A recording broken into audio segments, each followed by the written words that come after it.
In life, there's a few certainties. For everyone, there's going to be an endpoint that the government wants their cut, and for us in the credit card space, it's the fact that American Express will periodically switch up the rulebook.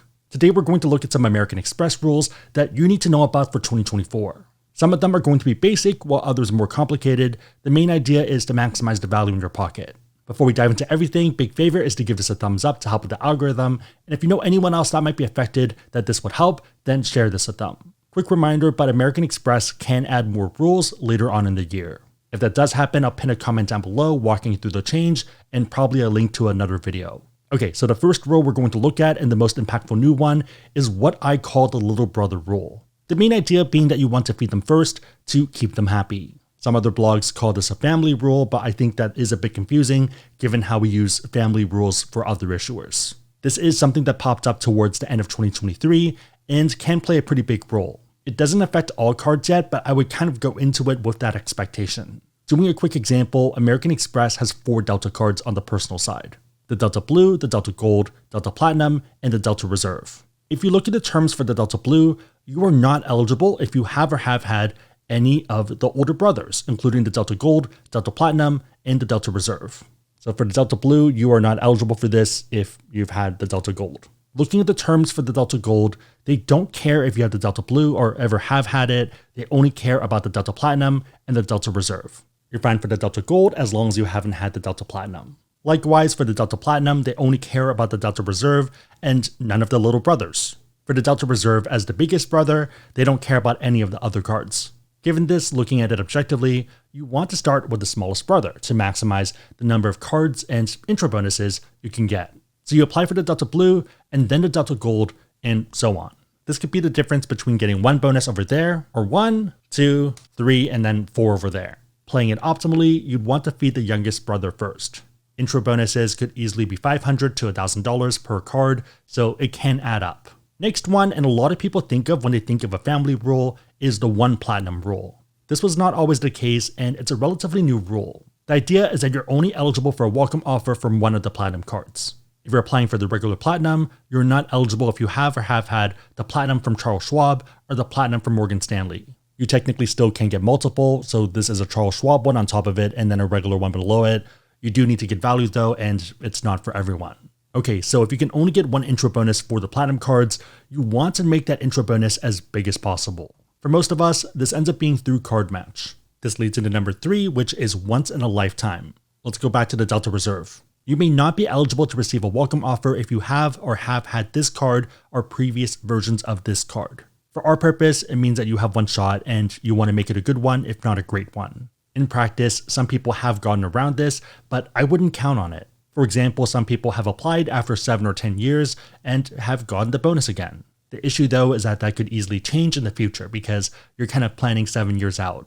There also are no lifetime language offers, but these tend to be targeted and almost always on the business end, tending to be the business gold and the business platinum. Not really common on personal cards. If you do want to get the best bonuses, one of the best ways is card match. For a lot of people, this is how they get 90,000 points for the American Express Gold and 150,000 points for the American Express Platinum. If or when you are going for those cards, I would wait for those offers. The one exception being if you're traveling a lot this year, so let's say every month, and you need lounge access, specifically either from Delta or Centurion lounges.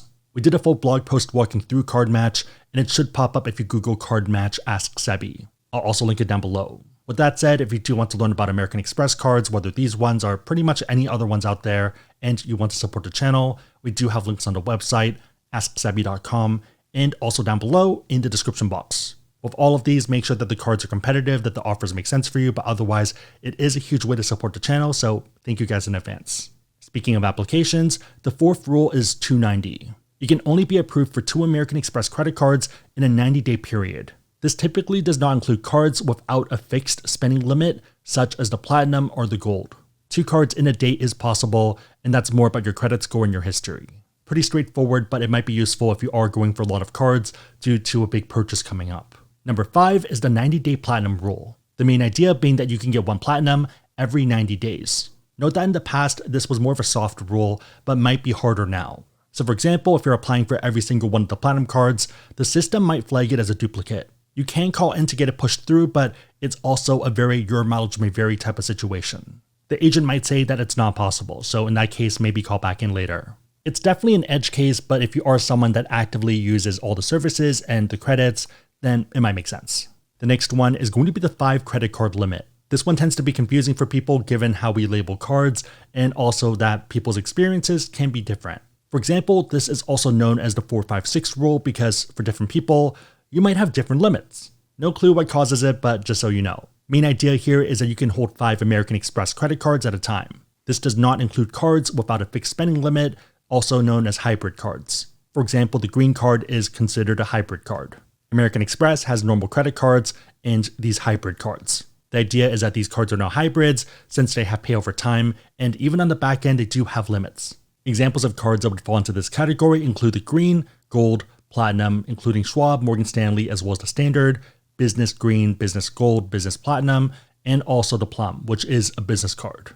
For example, if you had 5 platinum cards for some reason, that would not affect the 5 credit card rule because those cards don't impact it. Again, for the people in the back, the gold and the platinum do not take up a spot for the 5 credit card rule. If it does for you, then maybe you're under 4 cards instead of 5. When you are starting with American Express, it probably doesn't matter that much.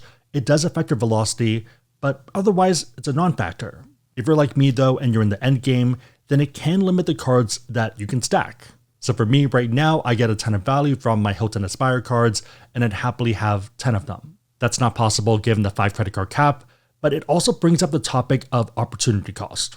So for example, the Blue Cash Everyday is a great grocery card in the early game. No annual fees, so technically you don't need to cancel it.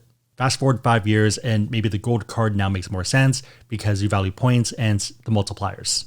In that case, even though the Blue Cash Everyday isn't really hurting you, it is because it's taking up one of the 5 spots and you never really want to play 4 on 5. Obviously, this sounds a bit crazy if you are new to the space, but for people in the community that are super users, it can come into play. Last one, number 7, is going to be pop-up jail, which is also known in some communities as gel.